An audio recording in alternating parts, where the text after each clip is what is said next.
Welcome to Education Forum. I'm Herman Badillo, Chairman of the Board of Trustees of the City University. The improvement of education affects all New Yorkers.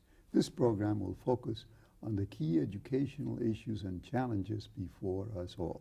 My guest today is Dr. Marlene Springer, who is the president of the College of Staten Island, one of the colleges of the City University.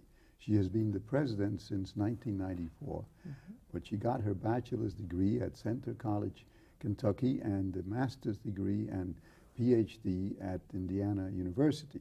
She is an expert on British and American literature and on education, and we're delighted to have you here. I'm delighted to be here.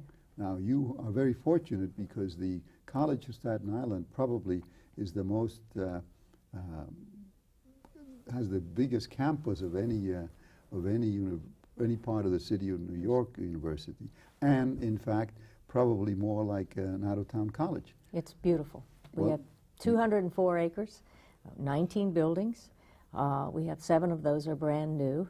The others are renovations, total renovations of the old Willowbrook campus, and fountains and trees and sculpture gardens. We have the largest sculpture garden in the borough and one of the 10 largest in the city.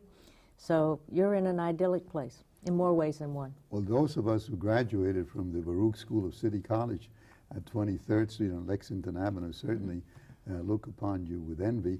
We would now like to have a short video about the College of Staten Island.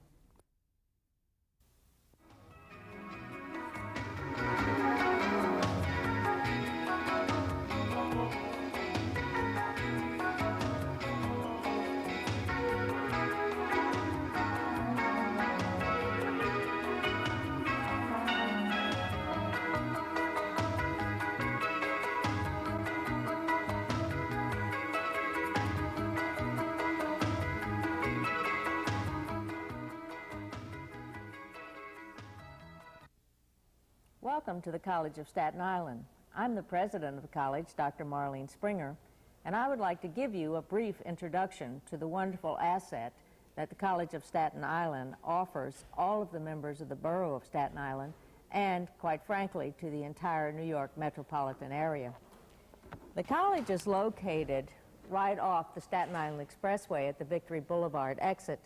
And as you exit the Staten Island Expressway, you will see a wonderful entrance in which we have a basically open campus that welcomes visitors and students alike.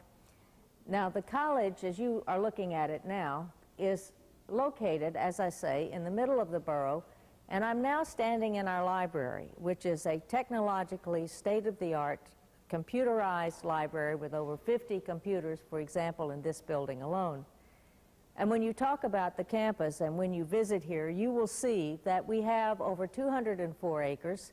We have 19 buildings, 6 of which are brand new, and they serve almost every aspect of a person's intellectual and spiritual and physical life.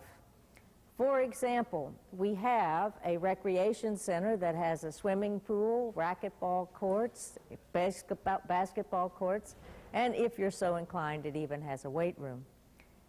Not far away from the rec center is an astrological observatory for our astronomy students and for people of the community, in which our computers can fix over 60,000 points in the heavens for further study and picture taking.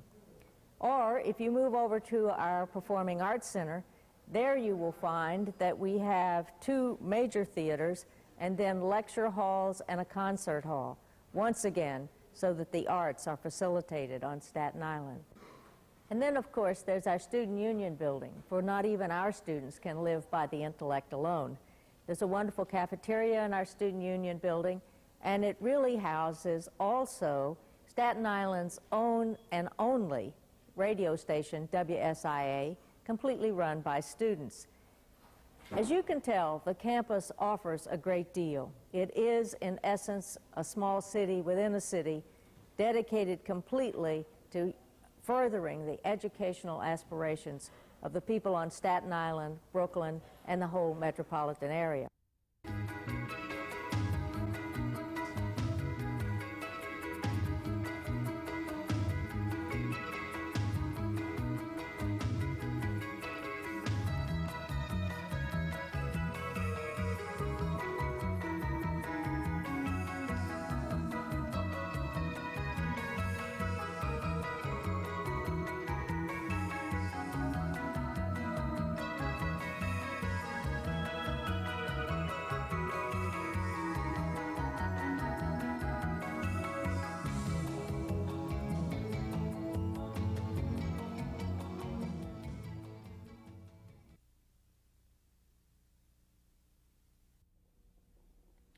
Now that we have seen that beautiful institution, tell us something about the student body.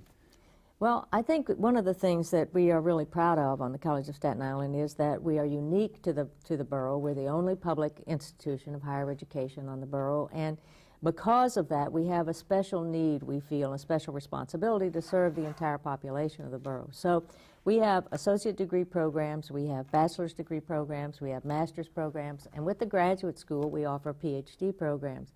We have approximately 12,000 students.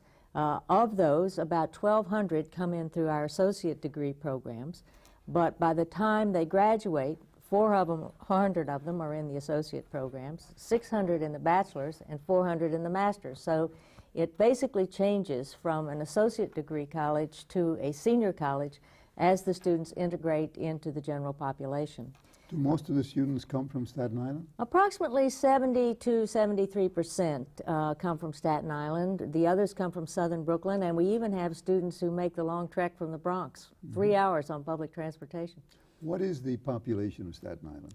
Staten Island has about 400,000 plus people and growing. It's the fastest growing borough in the city. People are discovering how good we are.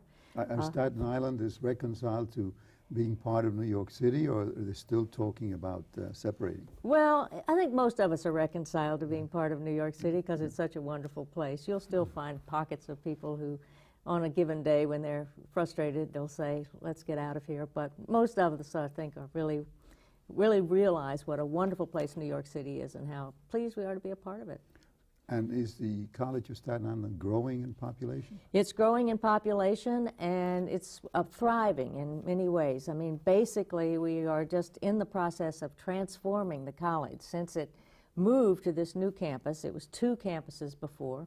We moved there in 1993, the year before I came, and when we put the old Richmond College and the College of Staten Island Community College together onto one campus, it's really been a transformational process, and the people of Staten Island have been wonderfully supportive in that. Our Performing Arts Center, the audiences are now increased by 300% in the last year, so that more and more people are coming and seeing exactly what we have there. Well, you also have a Yankees minor league team. Tell us about that one. Well, this was a wonderful addition to the college. Working with the City of New York and the economic development people and the Yankees, we worked together in the college to get a minor league single A division team, and they're playing at the college for 2 years approximately until the new stadium is built down near the ferry. And that's also been a wonderful addition because it's a very family-oriented sort of endeavor, and Staten Island is a family-oriented place. So we get about 3,000 people there for any one good ball game. Mm-hmm. And was this the first season in 1999? We just finished the first season. So, and you know, it's been a way to get people to come to the college to see it in a different milieu. The Yankees and the college work together to arrange the schedules because we run our classes from 7 in the morning until 10 at night. So it was, and all through the summer. So it was quite an endeavor to work out traffic, parking, crowd control, and also to make sure that the academic enterprise went on undisturbed. But it's been a good relationship. Now tell me, in terms of the total population of Staten Island, what do you specialize in? And, well, I think the college, as far as its graduate programs, we are the leaders in CUNY and the PhD in polymer chemistry, and we are developing and working on working with the business community to have a Center for Applied Technology in that area. So that's on the graduate level. On the baccalaureate and master's level, our major program, of course, would be teacher education. We have about 650 to 675 majors every year they can't major in teacher education, but they are prospective teachers. They major in the liberal arts. And do they perform well on the teacher's education test? Yes, they do. And I think they perform well above the state average. And I think they do that primarily because it's a good marriage between the liberal arts and the pedagogy classes. But they have to take their degree in the area of the liberal arts. If they're going to be elementary school teachers, they take them in an interdisciplinary program. If they're going to be secondary school teachers, then they take their courses in biology, history, English, whatever they're going to be teaching. And I think that has been something that's been at the College of Staten Island for years, and I think it's certainly the way to go as far as teacher education is concerned. Well, that's important to me because, as you know, we have some colleges whose performance is not so good and been of great concern to the Board of Regents. And we want to bring every college up to a high level because we need more teachers. We need more teachers not just in Staten Island but all over the city because so many are moving out and because we want to be able to reduce class sizes and provide a better education. But you agree that the concept of teachers teaching what they have studied is important instead of having just a general education and then, in other words, if a teacher is going to teach history, they should have studied history. They're going to teach English, they should have studied English. Oh, I certainly agree, and I think the success of our graduates and the success of our graduates on the teacher education tests basically is the result of the fact that they do have discipline-specific graduation requirements. And even if they're in the elementary level, where teaching history, for example, would be more eclectic, they still nonetheless have to take an interdisciplinary program in the disciplines so that they have an overall sense of what they're going to be doing. And then our Department of Education works very closely with the rest of the departments to make sure that once they learn history, they learn how to teach history. And I think by putting those two things together, it really is helpful. Now, you are an expert on American history, is that correct? American Among literature. other things. Yeah. American literature. Uh-huh. Okay. When we teach history, should we have American history be a part of the curriculum? That is a requirement, in your opinion? I definitely think so. I think it's important that anyone who is from this country or who lives in this country, who is whether you be native born or recent immigrant, really needs to know the heritage and the history of the area in which you live. And I think that that's very important. We have a core course that we require of every one of our freshmen, but called American History and Ideas. And so that the students have a sense of the politics, the history, the culture, and so on and so forth. And everyone takes this course when they first enter the College of Staten Island. And we have found that to be very successful. And then they branch out, of course. I think it's equally important that they learn the history of other cultures. And that's very important, too. Is that part of what is known as the core curriculum? It's part of what is known as the core curriculum in Staten Island. Now, I'm not sure it's a general core curriculum, but it's part of our liberal arts curriculum. And the good thing about it is that the students have a general lecture series and by individual faculty members. In fact, I teach the first course on the first day. And then they also have small discussion sections where the students can get to know each other and work with each other in a team-building sort of way, which I think is also important in this day and age. We'll be back after these announcements. Do you think you have the power to change the world? I can shape the future, one child at a time. I know I can make a difference in those children's lives, and I know I have. Who knows where my influence may stop? I teach. I teach. I teach. Yes, they're teachers, but to the kids they reach, they're heroes. I think I have the power to change the world. The influence is always there. Do you have the power to wake up young minds, to be someone's hero, to change someone's life? Reach for that power. Teach. If you want to make an impact on our future, call 1-800-45-TEACH. Want to change the world? I teach. I teach. I teach. I teach. I teach. Be a teacher. Be a hero.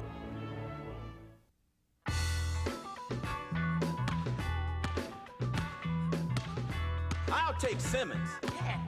Give me Jones, Anderson. Smith, Lightfoot.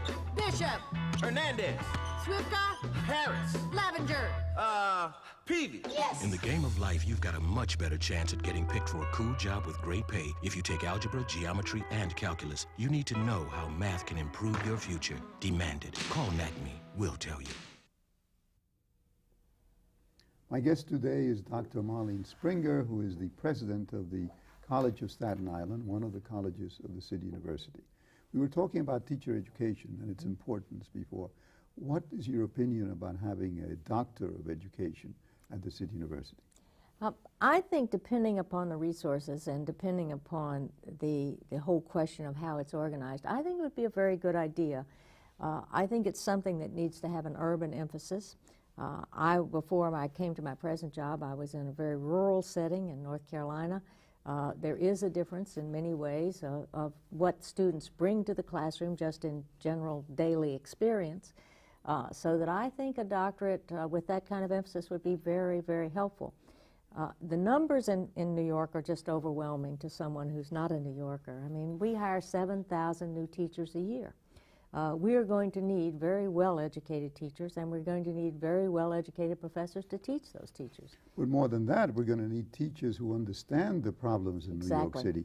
I was a professor for some time at Fordham University in the Graduate School of Education, and I found that most of the students who were teachers or were going to be principals or community superintendents really had no idea of the makeup of the population. And when I started to talk about the Puerto Rican community and the problems of the Puerto Rican and other Hispanics, it was the first time that they had had that kind of experience. And so I felt that the teachers were not prepared for the assignments that they're going to have to discharge. I think you're absolutely right, and I think that it's the kind of experience that I think one of the major problems, obviously, everybody recognizes in New York is not only the hiring of teachers, but the retention of teachers. And until teachers are well-versed in what kinds of problems they're going to run into in the schools, or what kinds of successes they can engender in the schools, they're going to get frustrated and they're going to quit. And so that I think one of our next steps that certainly we're going to work on at the College of Staten Island is how to give the students, our teacher ed students, a realistic view of what they can accomplish, how it takes to get things done, and to work in the school system. And I think that then we will retain more of the good teachers. That's one of the things that worries me the most is the idea that our good teachers quit. And it's not only a question of money, is it? No, I don't think it's only a question of money. I think it's a question of acculturation, a realistic assessment of what they're getting into. One of the things that we're doing at Staten Island through our what we call Discovery Center is that we're bringing the teachers of Staten Island. We now service about 400 a year back to the campus to work in our labs, to work with students, high school students in our research labs. These are science and math teachers, so that they have a sense they can keep up to date in their discipline, but they can also work with our own faculty in an interaction that lets our faculty know what's going on in the schools, lets the very good teachers in Staten Island know what's going on at the college, and in the meantime, we also bring students into this process so that high school students get a real sense of what it's like to go to college, because, you know, they're sometimes afraid or think it's going to be formidable. You're very lucky in Staten Island because you have a small universe, part of New York City that is almost separate and unto itself, and you can feel out what's happening. What is happening in the elementary and secondary school system? Are the kids being automatically promoted as in other parts of the city? And are the teachers staying, or are they moving away from Staten Island? Well, I think two things are happening. One, Staten Island is really a microcosm, I think, and one of the things for all of New York City, because we have a growing minority population, we have a growing immigrant population. It's the fastest growing borough in the city, so that what happens on Staten Island happens in all of New York. Like that, we have some of the best schools in the city, and we have some of the worst schools in the city, and we're not immune to both of those issues. I think we have some very, very good teachers on Staten Island, and one of the reasons is that it's sort of a plum to get to teach there. You have to stand in line, basically, at Livingston Street to be assigned to Staten Island. That's a big advantage. It surely is. The problem we have in areas like the South Bronx is that teachers have a right to transfer after 3 years, and as soon as they have a right to transfer, unfortunately, a very huge percentage of them move out. Yeah, probably to Staten Island. And they probably move out to Staten Island. Right? You know. Yes. Now, I must admit we're glad about that, but on the other hand, I think that one of the things that we're pushing is that Staten Island schools can also become a laboratory. If you have a small enough unit, 400,000 people is hardly a small unit in any other part of the world, but it is in New York. If you have a small unit, you can try out ideas. If they work, fine. If they don't work, you can try out another idea. And you're not pushing such a mass of population that you can't make changes if you need to make changes. And I think that that's really been very helpful for us. We've tried some things that have worked. The Discovery Center, we've known that we have to work very early on. We want to go into the schools in the 9th grade if at all possible. We have a presence in every Staten Island high school, every middle school, and we're trying to hit the grade schools. No, that's a huge advantage. Now, tell me what the difference is. As you know, but in the 2-year colleges, the community colleges throughout the city, about 87% of the students who come in there from high school need remedial instruction because the high schools are so bad and they're not really providing the students with a high school diploma. How does that compare in Staten Island for the associate degree and the 4-year colleges? Well, as I say, we're sort of a reflection of New York. About 80% of my students come into the College of Staten Island in the associate degree programs. Of the 2,000, when they start, I mean, if they haven't had any remediation at all, about 1,200 of them will need some remediation. Now, we're doing this now in the summer immersion programs. We usually do about 900 people in the summer immersion programs. And by the time they finish those, then they're very much better off and can continue, so that by the time we have a regulation, even in our associate degree programs, that they have to finish all remediation within a year. By the time they do that, we probably... Are you the only one that has that regulation? Yes, as far as I know. And how does it work out? It's been working out very well. It's something that our faculty supported, that we put through a year and a half ago. It went through all of the faculty governance structures, so they were very supportive of the idea. So that by the time our students finish the summer and the remediation program in our associate degrees, only about 50 of them really cannot pass the test. Then we have another, say, 50 that need to pass one test. But by and large, it's been very successful. But obviously, when they come in, they need help, and they need help from Staten Island high schools. Now, what's the situation at the 4-year college in terms of needing remedial instruction? The very few of them need remedial instruction, maybe depending on, you know, their writing skills, for example, depending on their language skills. That would be the dividing sort of idea. But in our baccalaureate programs, they have to have an 80 average and have at least 13 CPA credits or 1,100 on the SATs. They all have to take the SATs. So that by the time they finish the 13 college prep courses and have an 80 average, they're in pretty good shape. But still, some of them need some remediation. Well, we passed a resolution, as you know, in the Board of Trustees, providing that the College of Staten Island, the baccalaureate 4-year college, would have to end remedial education by September of the year 2000. And that was approved by the Board of Regents last month. Will you be able to meet that deadline? Without question. Good. Yeah. Well, I mean, we thought about it for a long time. We've been looking at it, and the faculty has been working very closely with the administration to get this done. And I just don't think it will be a problem for us. We completely redid our summer immersion program, revised the curriculum, looked at it more intensely, required that the students come, as was part of the whole reform in CUNY. And I think we will have absolutely no problem meeting that. But we have a safety net of the associate degree programs. That's the advantage, right? Yes. And if I can get the Board of Education to agree to let us go into the high schools to begin to work with the students in the 9th grade, since you're the only part of the city university in Staten Island, you'll be able to do that too? Yes. And, you know, I think that the problems that we're going to face are the problems that everybody faces. We have 15 full-time faculty and 600 majors. So that it's a full-time faculty problem, which I know CUNY is also working on and trying to change, and I am too internally. I'm putting more and more full-time faculty into the Department of Education. But I think that the sooner we can get to the students, the better off we are. And it's especially important to get to them before they reach that age where they drop out. Exactly. Yeah. Thank you very much for being here. Thank you.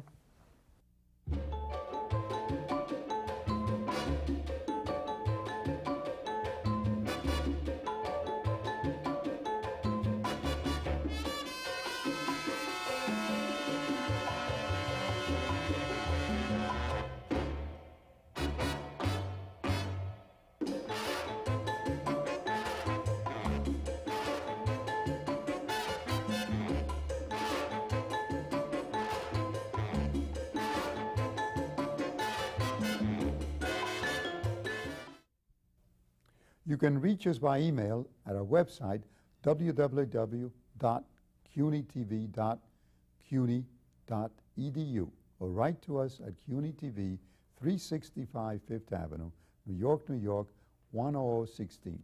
We look forward to hearing from you.